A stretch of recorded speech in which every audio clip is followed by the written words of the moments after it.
Carlos II de Habsburgo, rey de España, ha muerto sin descendencia. Tras muchas vacilaciones y casi en su lecho de muerte, designará como sucesor al príncipe francés Felipe de Anjou, de la Casa de Borbón. Otro pariente de Carlos II, el archiduque Carlos de Austria, también aspira al trono de España al reivindicar más derechos que Felipe. Las potencias se disputan la corona de España. Europa está en guerra.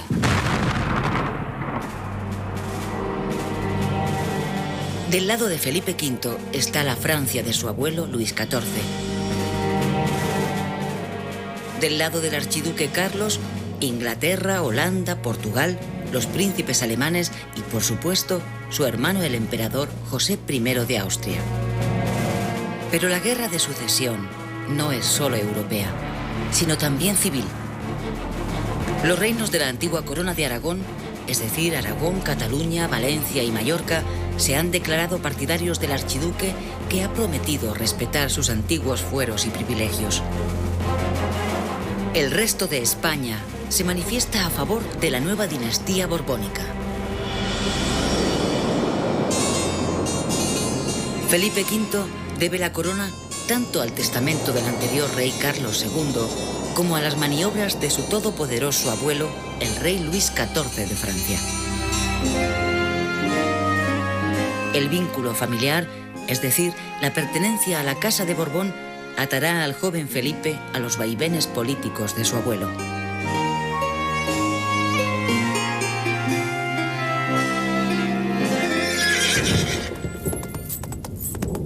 Es el año 1707 y reina en España Felipe V de Borbón.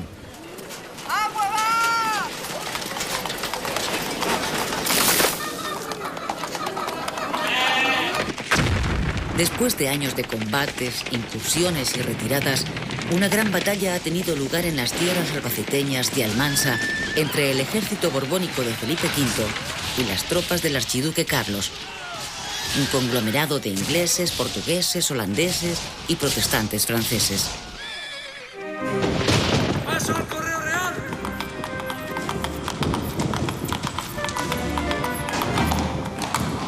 ¡Palafranero!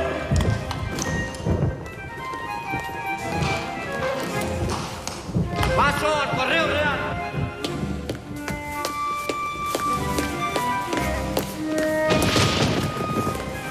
La primera persona en enterarse en el Alcázar del resultado de la batalla va a ser la princesa de los Ursinos, camarera mayor de la joven reina. Señora.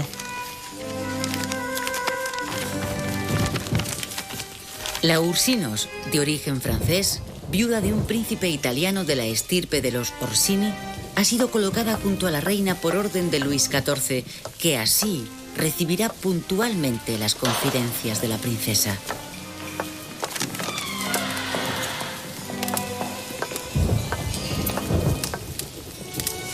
Señor, la victoria de las tropas de vuestra majestad ha sido completa. Efectivamente, el botín de los vencedores es inmenso. Los prisioneros son más de 10.000. La victoria en la decisiva batalla de Almansa abre a las tropas borbónicas el camino de Valencia y Aragón. Los reinos derrotados pierden sus fueros y privilegios, que son sustituidos por las vigentes leyes de Castilla. Si en el plano político las circunstancias favorecen su causa, en lo personal, también Felipe V está de enhorabuena.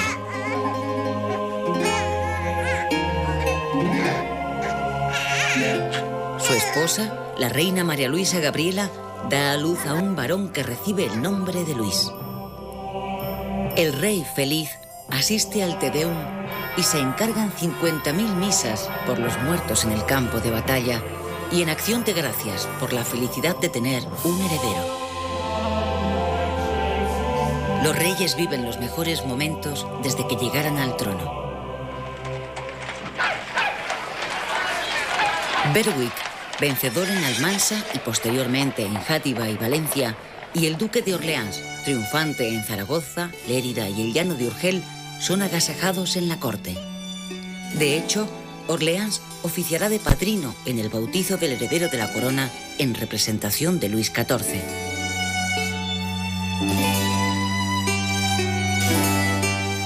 Felipe V, que en los difíciles inicios de su reinado recibió el título de El Animoso por su determinación, puede sentirse satisfecho. Lleva 7 años en España, en la que entró como rey siendo casi un niño con solo 17 años de edad. Nacido en Francia, sin hablar el idioma castellano, con gustos muy diferentes, fue sin embargo bien recibido en la corte. Tras un Carlos II decrépito, la juventud y buena presencia del nuevo rey parecía presagiar una renovación muy necesaria. Es un joven culto, amante de la lectura y las bellas artes.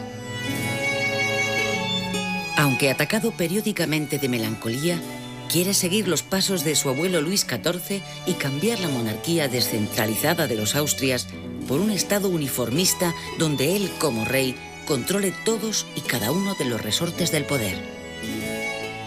Ha estado varias veces a punto de perder el trono. Tuvo que abandonar Madrid en 2 ocasiones ante la presencia de tropas del archiduque y ha sufrido la humillación de que la isla de Menorca y el peñón de Gibraltar hayan pasado a manos inglesas.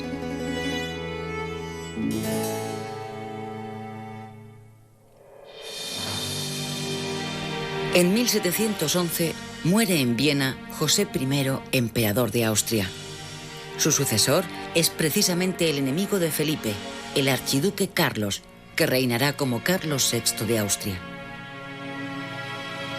Hereda además un extenso imperio con una importante presencia en España, pues las tropas imperiales aún dominan parte de Cataluña y Baleares. De hecho, la esposa del archiduque, Isabel Cristina, permanece todavía como regente en Barcelona y pronto la abandonará, pues los intereses del nuevo emperador se han desplazado al centro de Europa e Italia. Mientras tanto, una Europa cansada de guerras está enviando emisarios a la ciudad holandesa de Utrecht con el propósito de poner las bases de una paz duradera. En los tratados de Utrecht de 1713 se constata el inicio de la preponderancia de Inglaterra y el ocaso de Francia. Una muestra. Inglaterra se queda con Gibraltar y Menorca, el tráfico de esclavos africanos y la posibilidad de comerciar con la América española.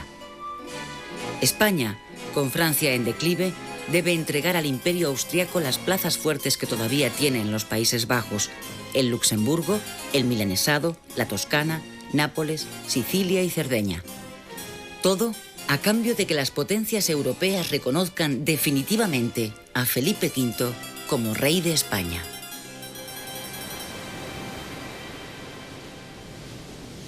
De resultas de este mercadeo, los pescadores del norte de España pueden tener acceso a las pesquerías de Terranova. Todo un símbolo del declive del otrora poderoso imperio español.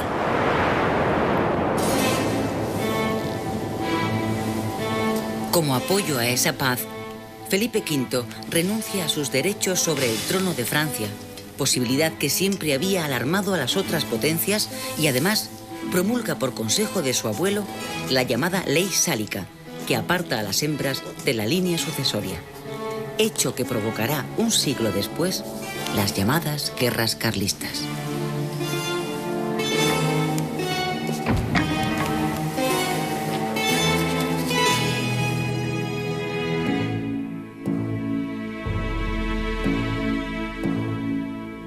Carlos VI de Austria, el antes archiduque Carlos, centrado en los problemas de su imperio, toma la decisión de retirarse de Cataluña y Baleares.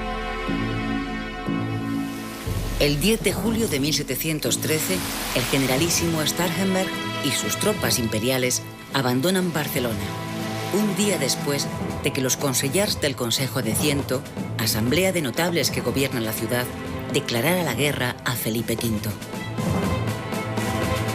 La suerte está echada. Las tropas borbónicas del duque de Berwick entran en Barcelona el 11 de septiembre pese a la heroica defensa de sus ciudadanos.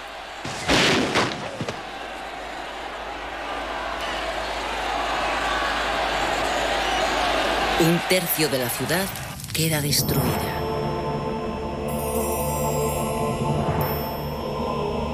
En recuerdo de esta jornada, se instituyó la actual conmemoración de la Diada en Cataluña.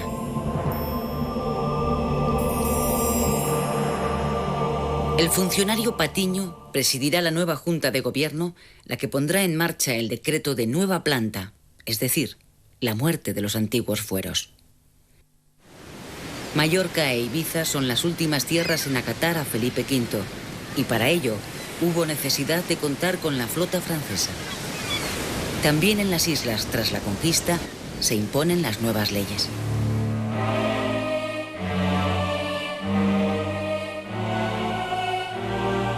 Tras la caída de Barcelona, Felipe V ordena la desaparición de la Generalitat, el histórico gobierno de Cataluña, así como del barcelonés Consejo de Ciento. Penaliza con millones de reales a todos los que fueron partidarios del archiduque, ya fueran castellanos o residentes de la antigua corona de Aragón. La represión borbónica en Cataluña se manifiesta en el ámbito cultural con la supresión de las 6 universidades existentes. La villa de Cervera, que se había mostrado fiel a Felipe V, queda como sede de la universidad única, entregando la docencia a los jesuitas.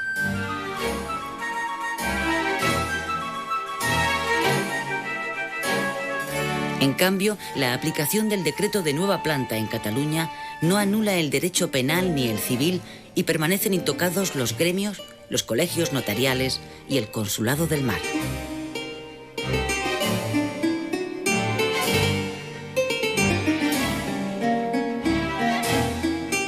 A las Vascongadas y a Navarra, que han sido fieles a Felipe V, se les permite mantener sus antiguos fueros, privilegios que se conservarán vigentes hasta 1876. Las leyes de nueva planta ya las había impuesto Felipe V a los derrotados antiguos reinos de Valencia y Aragón. Francesc Roig. Francesc Roig, sisplau, excelencia. Los decretos de nueva planta borbónica tratan de hacer de España una sola monarquía en la que todos los súbditos queden sujetos a unas mismas leyes y a una sola administración centralizada en la que el castellano queda como única lengua oficial en los asuntos legales. Jordi Dalmau. Jordi. En orden a conseguir la modernización del Estado, se intenta acabar con la vieja administración de la monarquía de los Austrias y se implanta una reforma fiscal que adquiere en Cataluña su más decidido exponente, el catastro. Adeu. Josep Fontcuberta. Josep. Se graban las propiedades de los hacendados y del clero hasta conseguir un saneamiento de la siempre quebrantada Real Hacienda, así como una mejor distribución de las cargas sociales. Siguiendo el ejemplo de Castilla, son los intendentes los encargados de cobrar los impuestos. El control del monarca alcanza a los municipios, a cuya cabeza se colocan a los corregidores de nombramiento real. Pere Pujol. Pere Pujol. Pere Pujol.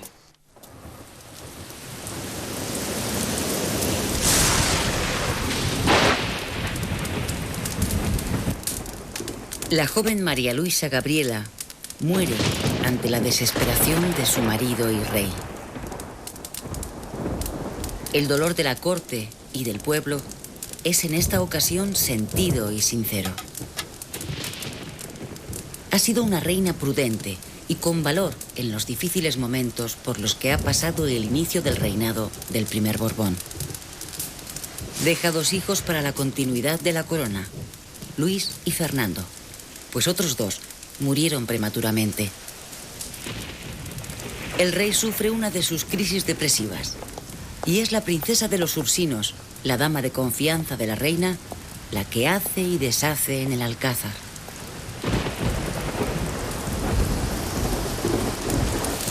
El hombre del momento, el que tiene las riendas en la mano, es el francés Henri, que es, como la de Ursinos y muchos de sus antecesores, agentes puestos por Luis XIV.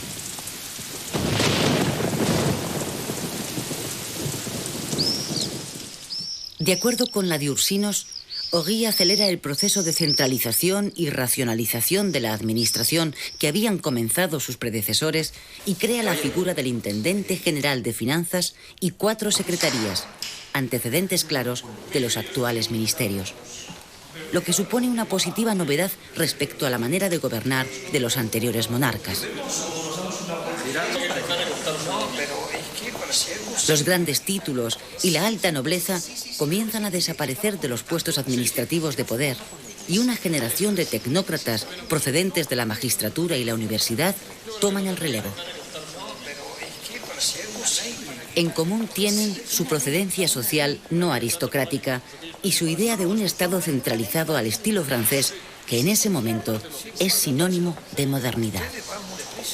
En esa línea surgirán personajes de la talla de los hermanos Patiño, Ensenada, el economista Ustariz, Melchor de Macanaz y otros, dispuestos a configurar el nuevo Estado que nace con la llegada del primer Borbón.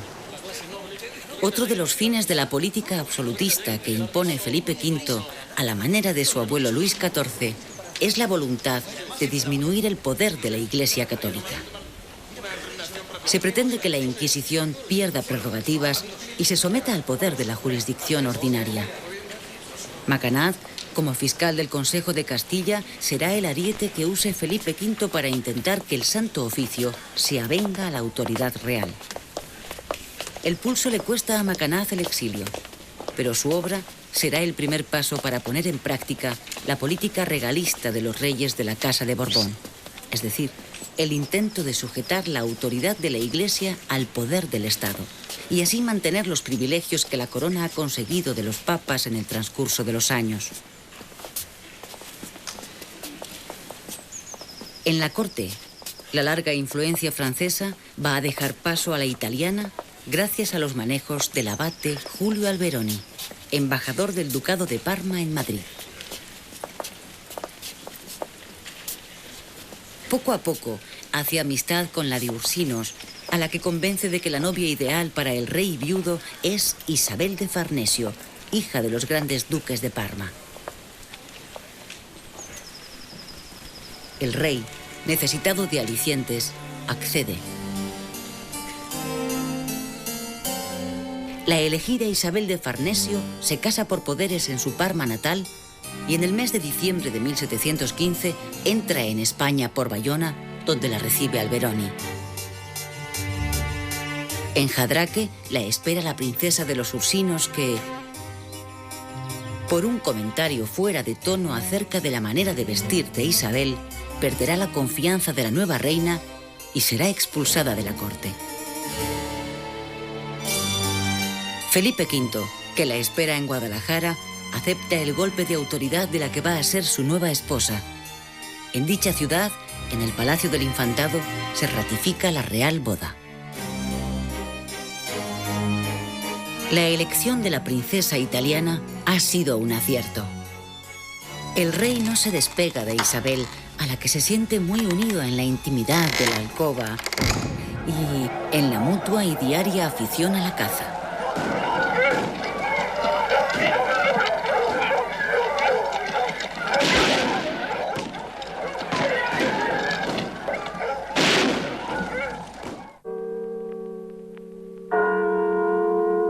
En 1715 muere en Francia Luis XIV, el poderoso Rey Sol, auténtico padrino y valedor de su nieto Felipe V. El francés Ory es retirado del gobierno.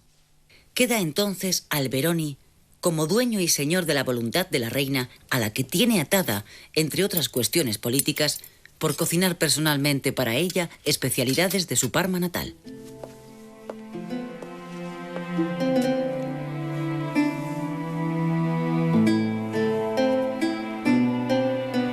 Con el nacimiento del que será futuro rey Carlos III, primer hijo de la Farnesio, tercero en la línea sucesoria, comienza una actividad política exterior por parte de la camarilla de la reina, alarmada por el deterioro físico de Felipe V y deseosa de recuperar los antiguos territorios españoles en Italia. En efecto, Isabel teme ser, como la mujer del hechizado rey Carlos II, una reina viuda olvidada, ninguneada.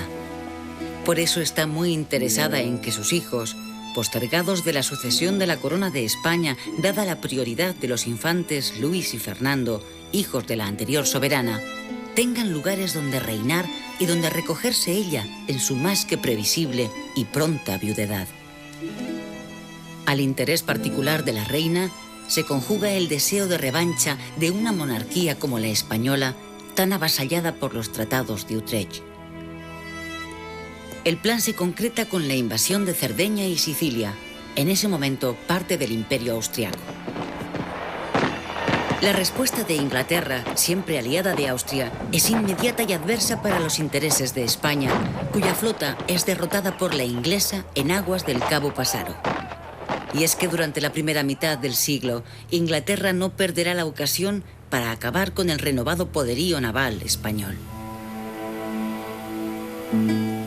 Los aliados firman la paz con España a cambio de que Felipe V prescinda de Alberoni, que tendrá un dorado retiro como cardenal en la corte del Papa, y al mismo tiempo se muestran condescendientes y permiten que los ducados de Parma y Toscana pasen a los hijos de la Farnesio.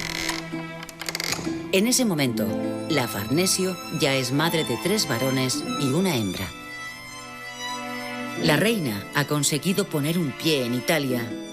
Sin embargo, para el pueblo llano, Isabel se ha convertido en una reina impopular. Las guerras de Italia empobrecen a un país que piensa que son más un asunto de familia que una necesidad de Estado.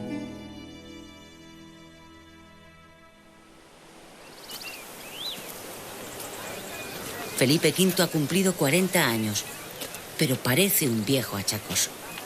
Apenas puede articular palabra. Sus habituales periodos depresivos han llegado a un nivel alarmante. Nunca le ha gustado el Escorial y por eso ha mandado construir cerca de Segovia, en la granja de San Ildefonso, un palacio y unos jardines al gusto francés, a la manera de un pequeño Versalles. Es el único lugar donde se encuentra a gusto y cada vez tiene más presente la idea de abdicar en su hijo Luis y dedicarse a la oración y la salvación de su alma, pues los escrúpulos religiosos le abruman. Algunos sospechan que esta maniobra encubre una renovada aspiración a la sucesión del trono francés por parte de Felipe V. En cualquier caso, el rey impone su voluntad a su mujer y a sus ministros. Es el año 1724 cuando, ante la sorpresa de las cortes europeas, el rey de España renuncia a la corona en favor de su hijo Luis. Buscarle esposa al joven rey se convierte en el más urgente asunto de Estado. La elegida es Luisa Isabel de Orleans, hija del regente de Francia, y la boda tiene lugar en la villa de Lerma. Luis tiene 17 años cuando se celebran los esponsales y 15 su mujer. El reinado de Luis I ocupa menos de un año en la historia de España. De él queda el recuerdo de las excentricidades y caprichos de su esposa, que de alguna manera se redime asistiendo a Luis I en su postrera enfermedad, unas viruelas malignas que le producen una muerte precoz. Aconsejado por la reina, nobleza y clero, Felipe V debe aceptar de nuevo la corona. Su inmediata disposición es reunir, por primera vez en la historia de España, a las Cortes Generales, las de Castilla y Aragón, juntas.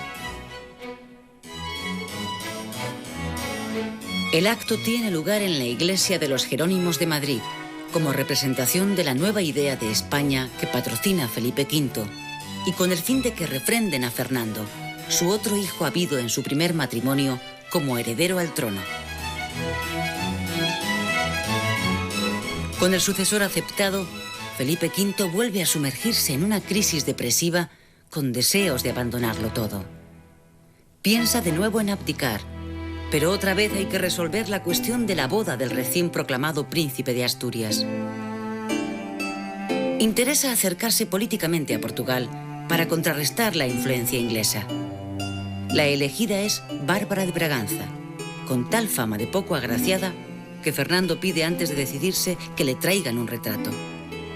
Pero el deseo de Felipe V por asegurar la sucesión es tal que no admite excusas.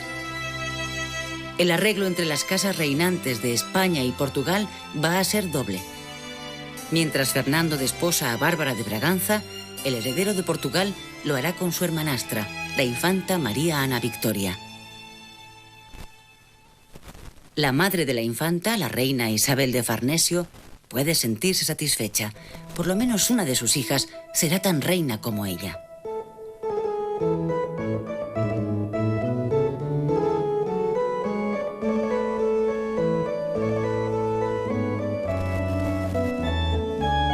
La corte se pone en marcha hacia Badajoz, donde en su catedral tendrán lugar los esponsales del heredero. Una vez finalizada la boda de su hijo Fernando, la corte no vuelve a Madrid, sino que se encamina a Sevilla. José Patiño y Rosales, que es entonces primer ministro, no quiere al achacoso Felipe V en Madrid, donde paraliza el ritmo de los asuntos de gobierno. De acuerdo con la reina, le mantendrá durante 5 años recorriendo Andalucía de un extremo a otro.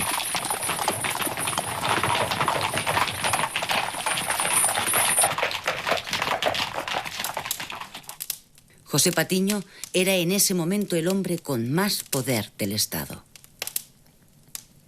Sobre sus espaldas acumulaba una larga experiencia. Había sido el encargado de imponer la nueva planta en Cataluña, para luego ocupar puestos de importancia en Extremadura y Cádiz, ciudad a la que llevó la casa de contratación que desde la época de la conquista de América estuviera radicada en Sevilla. Cuando el viaje de los reyes por Andalucía reunía en su persona los cargos de secretario de Marina, de Indias, secretario de Hacienda y superintendente de rentas. A él se debe la reorganización de la Marina, con la construcción de los arsenales de La Carraca, Cartagena y Ferrol, así como la creación del Colegio de Guardiamarinas de Cádiz. También moderniza el ejército y sanea la hacienda mediante reajustes monetarios y tributarios. Preocupado como estaba por la voracidad inglesa hacia las colonias de América, impulsa la construcción naval y abre el comercio a compañías particulares como la guipuzcoana, que traerá avíos de Caracas, o la de Barcelona, que llevará paños a La Habana. Parece difícil de entender que en esos largos años de guerra civil y de expediciones militares al exterior hubiera lugar para el desarrollo cultural. Pero así fue, y para mayor extrañeza, con un protagonismo muy personal del propio monarca, Felipe V. En 1711 había fundado la Real Librería, primera biblioteca pública del Estado con la cesión de 6.000 volúmenes de su propiedad. Abierta solamente a hombres, incluye un gabinete de libros prohibidos.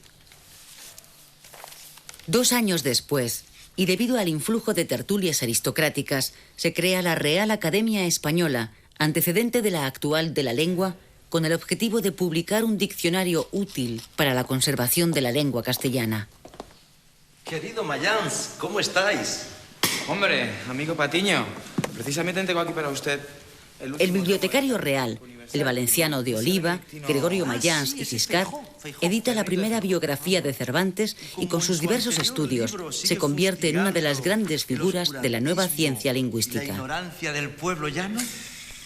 Otro de los autores importantes de la época es el benedictino Fray Benito Feijóo. En los escritos de Feijóo aparece una nueva manera de entender el patriotismo español, alejándose del casticismo tradicional de siglos pasados, a la vez que se ponen reticencias al mero seguidismo de la cultura francesa. En esa misma línea estaría José Campillo, sucesor de Patiño al frente del ministerio y autor del libro Lo que hay de más y menos en España, que resume muy bien la nueva manera de entender España como una nación que intenta encontrar el sitio que le corresponde en la Europa del siglo XVIII.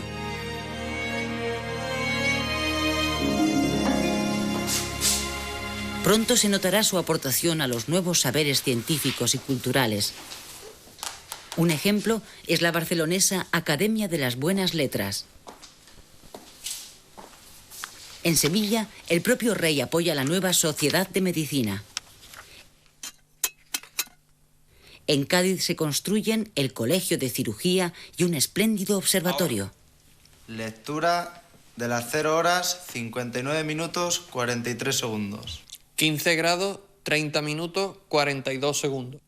La política mercantilista de Patiño y José Campillo hace que Barcelona sea ya en esos años un centro industrial importante con el florecimiento de los talleres de hilados. Madrid, Barcelona y Cádiz son las grandes ciudades del siglo. Además, el auge del comercio con América enriquece también a ciudades portuarias como Vigo, La Coruña, Santander, Bilbao y San Sebastián. En Valencia, la industria sedera comienza un espectacular despegue. Pero no todos son luces en la España de los primeros Borbones. Un dato. Muchos de los habitantes de Canarias deben emigrar a América debido a que el gusto de los ingleses se inclina por el oporto y por tanto arruina las plantaciones del tradicional malvasía. La propiedad de la tierra y el régimen señorial siguen intactos. Se mantienen los privilegios del clero y la nobleza, y sobre la escasa burguesía recaen unos impuestos sobre el consumo difíciles de soportar.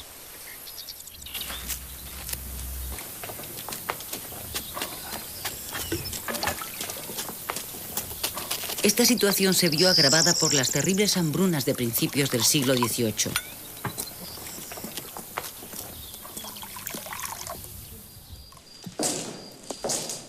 El periplo de la corte por Andalucía no ha sentado muy bien al rey, que ahora duerme de día y despacha por las noches. Isabel de Farnesio aprovecha una ligera mejoría en la enfermedad de su esposo y ordena que la corte regrese a Madrid. Mientras tanto, ha estallado en Polonia una guerra por la sucesión en el trono y Francia vuelve a estar interesada en contar con España de aliada como en los tiempos de Luis XIV. Así se llega al llamado Pacto de Familia entre los dos Borbones, Felipe V de España y Luis XV de Francia. Por enfrentarse al Imperio austriaco, España recibirá el apoyo francés para la recuperación de Gibraltar, que se resuelve con un nuevo fracaso, y para reconquistar las antiguas posesiones españolas de Nápoles y Sicilia. El infante Carlos, ya duque de Parma y Toscana, el que llegará a ser Carlos III de España, es el héroe de la contienda. Es el año 1735 y Carlos de Borbón y Farnesio es coronado rey de Nápoles y Sicilia. Su madre Isabel de Farnesio vive posiblemente sus más felices días desde que es reina y madre. En cambio, Felipe V vuelve a estar como en los peores días de su estancia en Sevilla. Sigue haciendo vida nocturna, lo que fuerza a sus ministros a despachar con él hasta altas horas de la madrugada.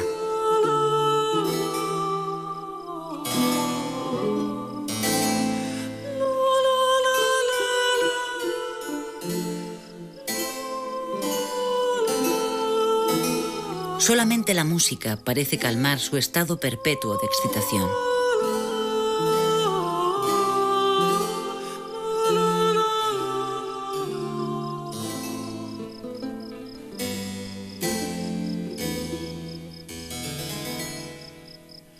Por mediación de Isabel de Farnesio, llega a la corte el napolitano Carlo Broschi, conocido como Farinelli, el castrado. Su extraordinaria voz parece sacar al rey de su permanente melancolía.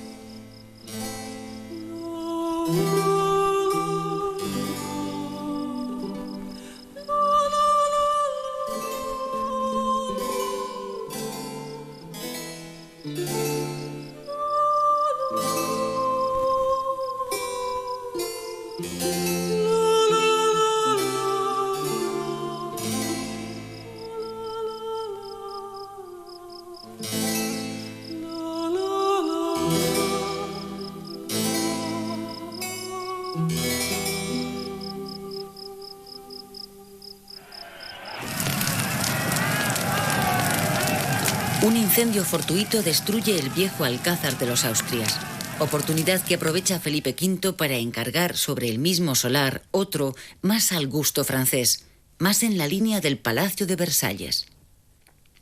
Del nuevo palacio se encargará el arquitecto Yubara y tras su muerte, Sacchetti. Ambos llevan a cabo el proyecto que mezcla el gusto entre italiano y francés de los reyes. Dicho palacio es el que ha llegado hasta nosotros como Palacio Real.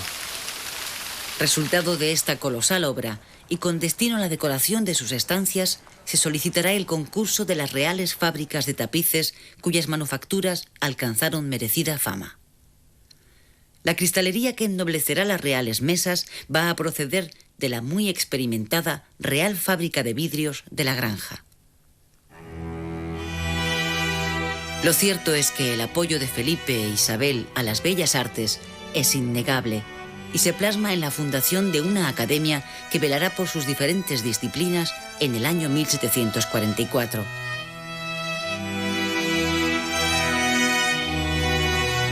De hecho, la propia reina se atreve con la pintura, haciendo retratos como este de su marido y rey.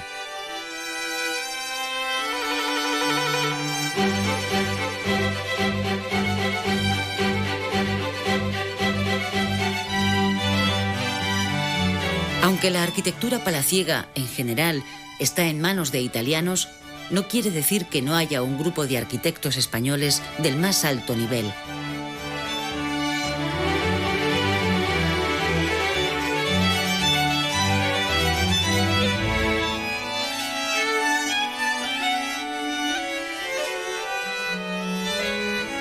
En la imaginería religiosa se vive una época de esplendor con los trabajos en Andalucía de la Roldana, como así se conocía a la hija del escultor Roldán, y las magistrales obras de Salcillo, descendiente de napolitanos afincado en Murcia, con quien esta disciplina alcanza cotas de arte mayor. En cambio, en la escultura palaciega y la pintura de corte, el gusto francés se impone desde el principio. Huas como paisajista, y Rank y posteriormente Van Loo como pintores de cámara.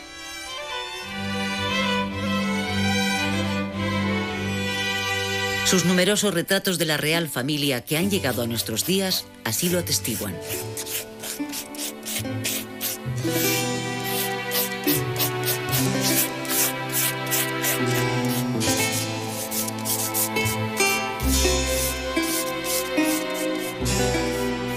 En este último retrato de familia que pinta Van Loo 3 años antes de la muerte del rey, se ve a un sosegado Felipe V, lejos de aquel animoso joven que llegara a España 45 años antes.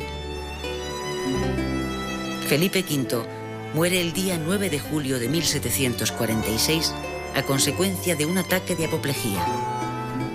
Será enterrado en su muy querido palacio de la Granja de San Ildefonso. Su reinado ha sido el más largo de la historia de España.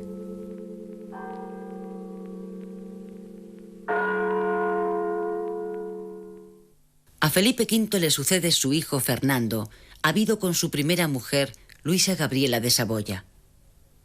La infancia de Fernando VI, nuevo rey de España, ha sido muy triste. De su padre Felipe V poco cariño pudo recibir. De su madre, la reina María Luisa, apenas un difuso recuerdo le queda. Con su madrastra Isabel de Farnesio mantiene malas relaciones. Hubo temporadas de su infancia en que Isabel lo tuvo encerrado aprovechando su mala salud. Propagó por las cancillerías europeas el bulo de su nulo futuro como rey. E incluso, cuando Fernando fue investido como príncipe de Asturias, prohibió su presencia en los despachos del rey con los ministros.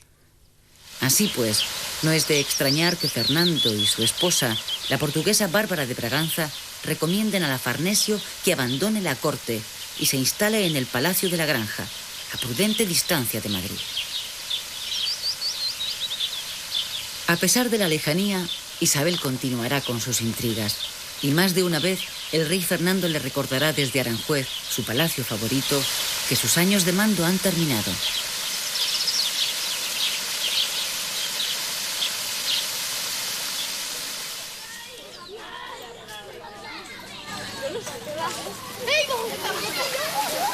Con Fernando VI se inicia un periodo de paz hasta entonces desconocido en el siglo. Su lema va a ser paz con todos, guerra con nadie. y bien que se ocupará de que sus ministros cumplan sus órdenes.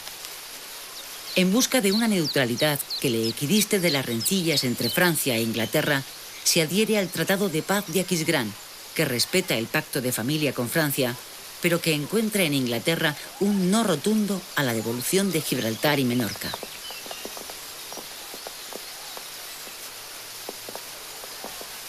La pugna entre Francia e Inglaterra tiene reflejo hasta en el despacho del rey. Los dos hombres de estado del momento son José de Carvajal y Lancaster y el marqués de la Ensenada. Carvajal, que preside la Junta de Moneda y Comercio, es un verdadero animador del fomento de la riqueza del reino y partidario de la alianza con Inglaterra. Ensenada, ministro de Estado, es un declarado afrancesado. Pone en marcha su famoso catastro en tierras castellanas, una estadística de la población y riqueza del reino. Fernando busca en el contrapeso de sus dos ministros la política de neutralidad que persigue. Esta política de neutralidad favorece el desarrollo de la América española, que también recibe el impulso reformista borbónico. Para la mejor defensa de su área económica por excelencia, el Mar Caribe, se apuesta por la creación de un nuevo virreinato, el de Nueva Granada, con capital en Bogotá y con un puerto clave, Cartagena de Indias. Sus murallas, erigidas para combatir la piratería y las rapiñas inglesas, serán las más importantes de la época. Esa preocupación por América lleva a la monarquía a abrir el gobierno colonial a los españoles allí nacidos, los criollos, clase en ascenso, a mejorar las defensas costeras de Portobelo, Panamá y La Habana, a la construcción de puertos como el de Buenos Aires y a expender permisos de acuñación como el de la Casa de la Moneda de Santiago de Chile.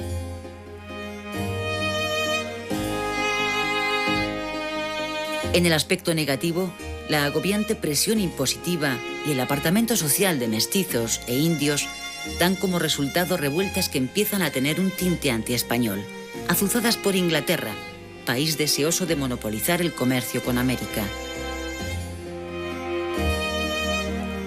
América es también un campo de acción y experimentación para las nuevas ciencias que animan los reyes ilustrados europeos, sobre todo la geografía y la botánica.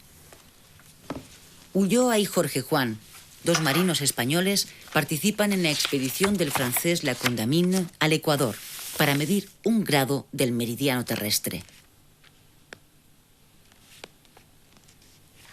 Fruto de este interés es la construcción en Madrid del Gabinete de Historia Natural o Jardín Botánico, que tiene en el naturalista José Quer su mayor animador. Estos años de paz permiten a los reyes acrecentar su apoyo a las bellas artes y ocuparse del embellecimiento de los diferentes reales sitios. El interés de sus majestades se decanta por el Real Sitio de Aranjuez, que durante largas temporadas es el auténtico corazón de la corte. Figura principal de la vida cortesana es el famoso Farinelli, quien se convierte en el maestro de ceremonias de las fiestas de palacio. Y es que el nivel musical de la corte española es de los más elevados de Europa. No hay que olvidar que Domenico Scarlatti entra en la corte con el séquito de Bárbara de Braganza, su alumna más aplicada. Gran aficionada a tocar el clave, llegará con el tiempo a la composición musical.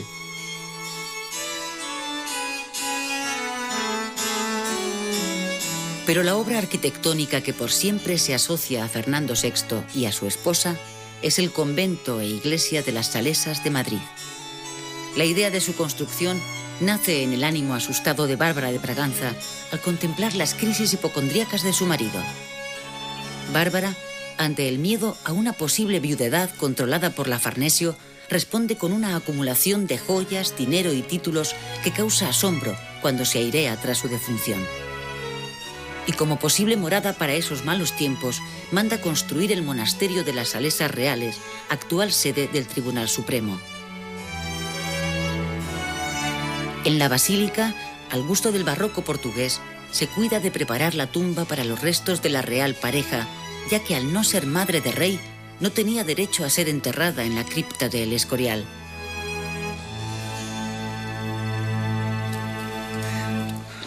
El Palacio de Aranjuez ya no es el escenario de los tiempos de fiestas.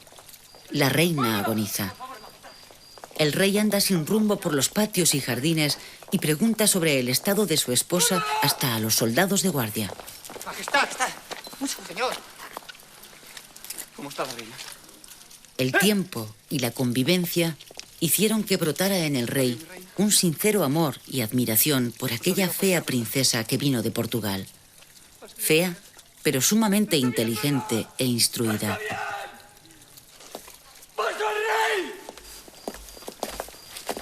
Quizá el hecho de no tener descendencia unió entrañablemente a los soberanos. En el decir de todos, fue una buena reina. La muerte de Bárbara en el año 1758 desequilibra al rey, que no quiere pisar ningún palacio donde ella habitara. Se recluye en el castillo de Villaviciosa de Odón, próximo a Madrid, donde paulatinamente entra en una situación de demencia.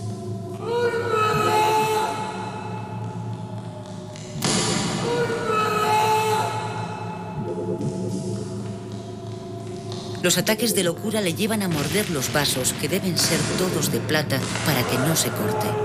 No se cambia de ropa y se golpea con furia contra las paredes. A veces queda en estado cataléptico. En otras crisis intenta suicidarse.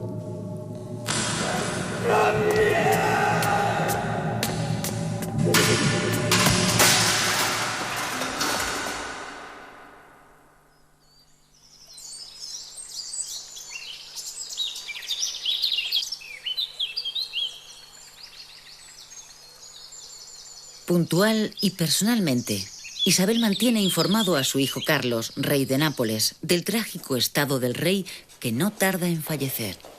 Es el 10 de agosto de 1759. En un momento de lucidez, Fernando VI hizo testamento, nombrando heredero universal a su hermanastro Carlos, rey de Nápoles.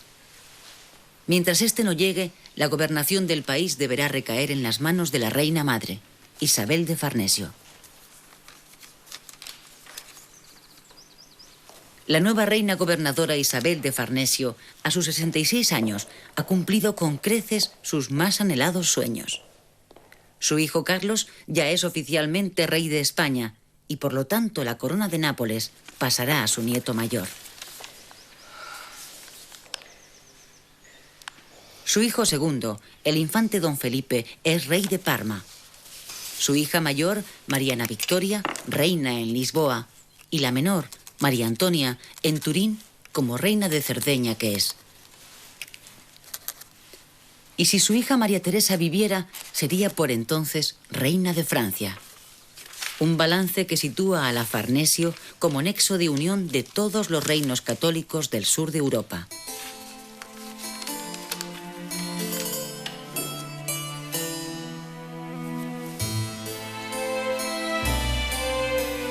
Isabel de Farnesio, superviviente a 1000 regates de la historia, se prepara para volver a la corte y hacer su entrada oficial como reina gobernadora en el Palacio del Buen Retiro, a la espera de que su hijo tome posesión del trono. Un mes después, su hijo Carlos abandona, en medio del pesar de sus súbditos, el puerto de Nápoles rumbo a Barcelona, donde desembarcaría a los pocos días, ya como Carlos III de Borbón, rey de España y de las Indias.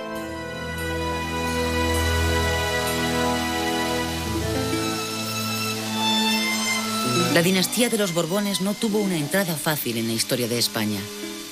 Los costes de una guerra larga de 14 años planearon permanentemente sobre el primer Borbón, Felipe V. La sociedad española con la que se encontró no era fácilmente gobernable, sobre todo por las diferentes posiciones políticas de la Corona de Castilla y de la Corona de Aragón. La política de Felipe V y de Fernando VI estuvo siempre por encima de las cualidades personales de los propios reyes. Contó mucho el papel de las reinas, pero sobre todo un equipo de gobernantes eficaces con sentido de Estado que supieron ejercer con conciencia profesional y nacional sus tareas administrativas.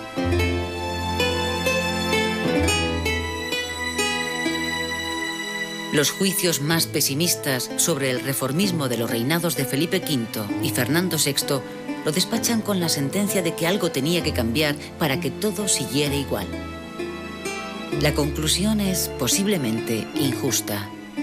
Quizás sería más cierto decir que la sociedad española se manifestó muy dividida a la hora de compartir los proyectos reformistas de los primeros Borbones.